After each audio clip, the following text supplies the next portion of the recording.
Hello दोस्तों, स्वागत है आपका अपने चैनल स्वाद एक्सपर्ट में। और मैं हूँ अदिति। तो इस कड़कड़ाती ठंड में अगर गर्मा गर्म पकौड़े मिल जाएं तो कितना मज़ा आए। तो चलिए चाय आप बनाएं और पकौड़े मैं बनाएं। तो जो आज की रेसिपी है वो है जयपुर की बहुत फेमस पोश बड़ा की रेसिपी। और ये जो पोश बड़ा की रेसिपी है ना, ये माघ के महीने में बनाई जाती है और इसमें मंदिरों में भजन कीर्तन होते हैं और तरह तरह की पकौड़ियों का भोग लगाया जाता है। बहुत ही फेमस रेसिपी है ये जयपुर की। तो चलिए आज इस रेसिपी को बनाते हैं। तो भगवान को इन्हीं पकौड़ियों का भोग लगाया जाता है। नमकीन पकौड़े बनाए जाते हैं, मीठे पकौड़े बनाए जाते हैं और बहुत ही टेस्टी होते हैं। तो इसी से ही भोग लगाया जाता है भगवान को। तो चलिए आज की रेसिपी स्टार्ट करते हैं। तो यहाँ पर हमें पोश बड़ा बनाने के लिए चाहिए, देखिए जो चौलाई होती है ना, तो ये हमने यहाँ पर ली है 1 कटोरी। यहाँ पर आप चौलाई की दाल भी ले सकते हैं इन पकौड़ों को बनाने के लिए। और साथ में हमने ली है 1 कटोरी मोठ। जो मोठ होती है इस तरीके की होती है, ब्राउन कलर की।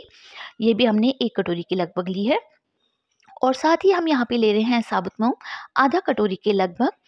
और हमारे पकौड़े अंदर से सॉफ्ट बने उसके लिए हमने 2 चम्मच लिए हैं धुली मूंग की जो दाल होती है वो ली है। तो चलिए दोस्तों, अब इन सारी दालों को हम यहाँ पर एक बड़े बाउल में ट्रांसफ़र कर लेंगे। तो चाहे तो आप यहाँ पर अपनी पसंद की और दालों को भी यहाँ पर मिक्स कर सकते हैं, चने की दाल को डाल सकते हैं। तो इसमें हम अपनी सारी दालों को डाल देंगे। तो सारी दालों को अब हम यहाँ डाल रहे हैं और जो दालें हैं इनको हमें पूरी रात के लिए ओवरनाइट सोक करना है। तो सबसे पहले पानी डाल करके दालों को हम अच्छे से वॉश कर लेंगे, क्योंकि इनमें पॉलिश होती है, पाउडर होता है। तो इस तरीके से हाथों से मसलते हुए आप दाल को अच्छे से वॉश कर लें। इसमें जो भी गंदगी होगी, जो भी डर्ट होगी वो निकल जाएगी। तो चलिए फटाफट से धो लेती हूँ उसे। यहाँ पर देखिए मैंने दाल को धो लिया अच्छे से 2-3 बार पानी डाल करके। अब हमें करना क्या है, इसमें हम पानी डाल देंगे और दाल को हम पूरी रात के लिए यानी कि ओवरनाइट हम इसे सोक करके रख देंगे, ताकि जो हमारी दाल है अच्छे से सॉफ्ट हो जाए सुबह तक। तो चलिए इसे कवर कर देते हैं पूरे 10 से 12 घंटे तक के लिए, यानी कि पूरी रात के लिए। तो देखिए सुबह हो गई है और जो हमारी दाल है अच्छे से फूल गई है। तो यहाँ दिखाती हूँ आपको तोड़ करके, देखिए कितनी इजीली ये टूट रही है, क्योंकि ये अच्छे से सोख हो चुकी है। तो चलिए अब इसका पानी हम फेंक देते हैं, या फिर आप इस तरीके से कर सकते हैं कि दाल को आप अच्छे से दोनों हाथों में रब करके इनके जो छिलके होते हैं उन्हें हटा सकते हैं। पर मैं यहाँ पर छिलकों को नहीं हटा रही हूँ, छिलकों के साथ ही मैं इसे यूज़ करूँगी पकौड़ों के लिए। तो यहाँ पर देखिए हमने पानी निथार लिया सारा अच्छे से, इसमें बिल्कुल भी पानी नहीं है। तो अब हमें करना क्या है, लेना है एक मिक्सी का जार, ग्राइंडिंग जार लेंगे और इसमें हम अपनी दाल को डाल देंगे। जब आप दाल को पीसें तो उसमें पानी बिल्कुल नहीं होना चाहिए। अगर ज़रूरत पड़े तो आप 1 से 2 चम्मच पानी डाल सकते हैं, क्योंकि हमें जो घोल बनाना है वो पकौड़ों के लिए जैसा घोल होता है ना, बिल्कुल वैसे ही बनाना है। आपका घोल पतला नहीं होना चाहिए। तो चलिए इसको हम पीस लेते हैं। तो देखिए हमारा जो घोल है बन करके तैयार है। और जो घोल है ना, आपको दिखा रही हूँ, ये हमने बिल्कुल महीन पेस्ट नहीं बनाया है। तो इसी तरीके से मैंने पेस्ट बना लिया था, पहले पीस लिया और ये दूसरी बार का जितना भी था मैंने मिक्सी के जार में डाल करके पीस लिया।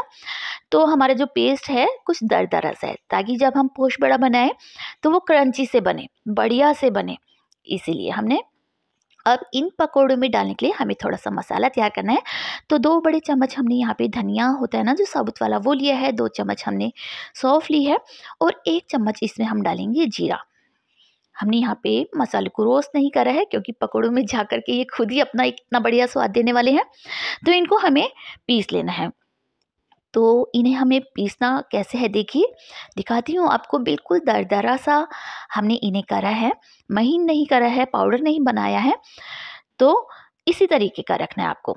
अब हमारा जो घोल हमने तैयार करा है ना, दालें जो पीसी हैं, उसी में हम अपना ये दरदरा जो हमारा मसाला हमने अभी तैयार करा है वो डाल देंगे।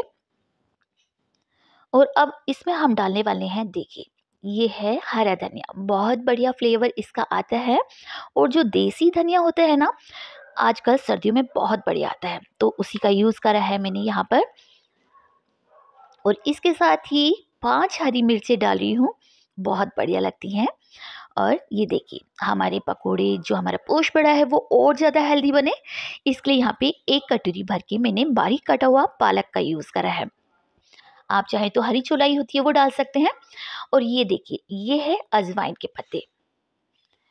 अगर आप दाने वाली अजवाइन डालना चाहें तो वो डाल सकते हैं, मगर मेरे घर में ना इसका पौधा लगा हुआ है, तो मैंने उसी में से कुछ पत्ते तोड़ करके डाल रही हूँ। जो इसका फ्लेवर आता है ना ताज़े पत्तों का, बहुत ही बढ़िया, बहुत ही औसम आता है।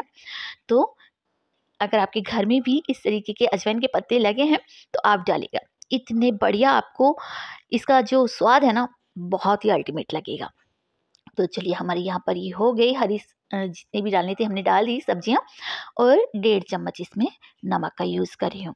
और आधा चम्मच हम इसमें डालेंगे हल्दी पाउडर। और पकौड़ों को एक अच्छा सा तीखापन मिले तो इसके लिए 1 चम्मच के लगभग मैंने यहाँ पर डाली है लाल मिर्च। तो मिक्स कर लेते हैं। तो चम्मच से तो अच्छे से मिक्स नहीं होगा, मैं तो हाथ से ही करूँगी अच्छे से मिक्स। इससे सारे मसाले हमारी दाल के साथ बढ़िया से मिक्स हो जाएंगे, एक एक चीज़ अच्छे से कंबाइन हो जाएगी। तो चलिए मिक्स कर लिया इसे मैंने अच्छे से। तो अब हमें करना क्या है, मैंने यहाँ पर ना इसको और बढ़िया सा स्वाद देने के लिए गरम मसाला, 1 चम्मच गरम मसाला डाला है। और 1 चम्मच ही मैं यहाँ पर डालने वाली हूँ चंकी चाट मसाला। बढ़िया सा तीखा खट्टा सा हमारे पकौड़ों को स्वाद मिलेगा। तो चलिए डाल दिया, सारी चीज़ों को अच्छे से एक बार से फिर से मिक्स कर लेंगे। तो बहुत इजी सा मेथड आपके साथ मैंने शेयर कराया है इन पोश बड़ों को बनाने का, बनाइएगा मज़ा आ जाएगा। तो यहाँ पर 1 चम्मच भर के मैंने गर्मा गर्म तेल डाला है। पकोड़े तलने के लिए पहले ही कढ़ाई में मैंने तेल गर्म होने के लिए रख दिया है। तो चलिए अच्छे से मिक्स कर लेते हैं सारी चीज़ों को। तो बैटर हमारा तैयार है, चलते हैं गैस की तरफ। तो यहाँ पर गैस पर मैंने कढ़ाई रख दी है और पकोड़ों को तलने के लिए मैंने यहाँ पर तेल गरम कर लिया है। और तेल आपका अच्छा गरम होना चाहिए और थोड़ा थोड़ा पोर्शन लेते रहिए और इस तरीके से तेल में डालते रहिए। पकोड़े तलने के लिए जो तेल है वो अच्छा गर्म होना चाहिए। अगर आपने ठंडे तेल में पकोड़े डाल दिए तो होगा क्या कि जो पकोड़े हैं वो तेल में बिल्कुल भर जाएंगे, अब्जॉर्ब कर लेंगे बहुत ज़्यादा तेल को पकोड़े, और आपके पकोड़े क्रिस्पी नहीं बनेंगे। तो जब भी पकोड़े तलें आपका जो तेल है अच्छा गर्म होना चाहिए। और एक बार में जितने आपकी कढ़ाई में आ जाएं पकोड़े उतने डाल दें। और हाँ, पकोड़ों को आपको जब तक नहीं पलटना है जब तक कि ये नीचे से थोड़े से ब्राउन से ना हो जाएं। तो देखिए ये नीचे का जो पकोड़े हैं ना अच्छे से थोड़े से ब्राउन कलर के हो गए हैं। और मैं इनको अभी पलट नहीं रही हूँ, साइड साइड से ही मैंने इनको हिलाया है। और जब ये इस तरीके से ऊपर तैरने लग जाए तब आप पकोड़ों को इस तरीके से पलट दीजिए।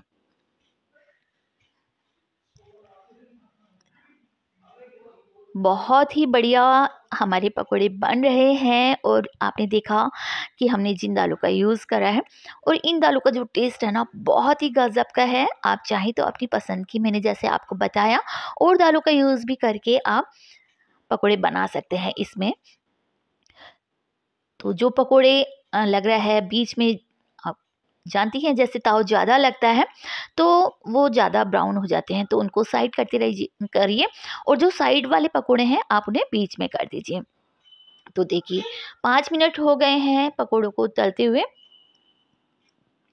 तो ये पहले के कंपैरिजन में अच्छे से ब्राउन हो गए हैं। और देखिए कितना बढ़िया इनका कलर आया है। ये पकोड़े ऊपर से एकदम क्रिस्प हैं और अंदर से एकदम सॉफ्ट हैं।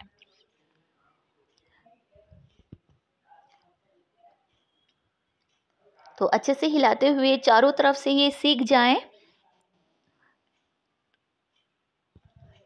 तो इन्हें इस तरीके से उलट पुलट करते रहिए तो हमारे जो पकोड़े हैं देखिए बन करके बिल्कुल तैयार हैं, बढ़िया से बन गए हैं। तो निकाल लेते हैं इनको एक प्लेट में। अच्छे से तेल को निथार लीजिए। देखिए लग रही है ना कितने बढ़िया मस्त हमारे पकोड़े।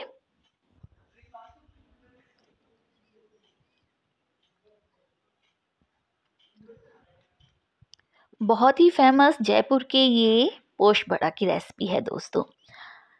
तो होता क्या है कि ये जो माघ का महीना होता है ना, पोष का महीना, इसमें ये अ, पकोड़े बनाए जाते हैं और मंदिरों में भजन कीर्तन होते हैं। तो तब ये जो पोष बड़ा है तब भगवान को भोग लगाया जाता है। इसे एक पर्व के रूप में, एक महोत्सव के रूप में, पोष बड़ा महोत्सव के रूप में राजस्थान में मनाया जाता है। तो वहीं के लिए मैंने आज ये पकोड़े बनाए हैं। हमारी कॉलोनी में ही एक मंदिर है प्रज्ञा शक्ति धाम, तो वहाँ आज इसका बहुत बड़ा महोत्सव था। तो मुझे पकोड़े बनाने ही थे, तो मैंने सोचा क्यों ना मैं आप लोगों के साथ भी इस रेसिपी को शेयर करूं। बहुत ही बढ़िया रेसिपी है दोस्तों, मस्ट ट्राई रेसिपी है, तो आप ज़रूर ट्राई कीजिएगा।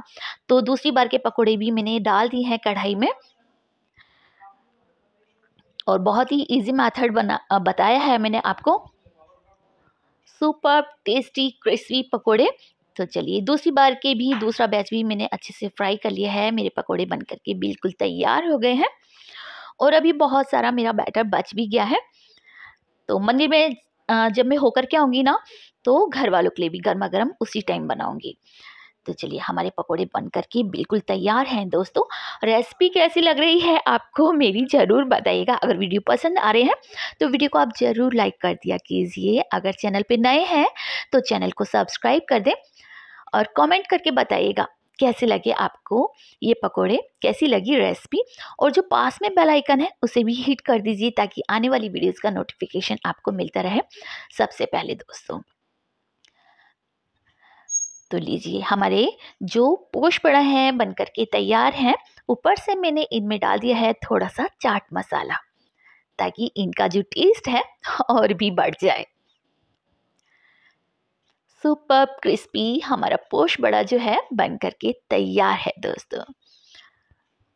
बहुत बहुत धन्यवाद आपका स्वाद एक्सपर्ट को देखने के लिए।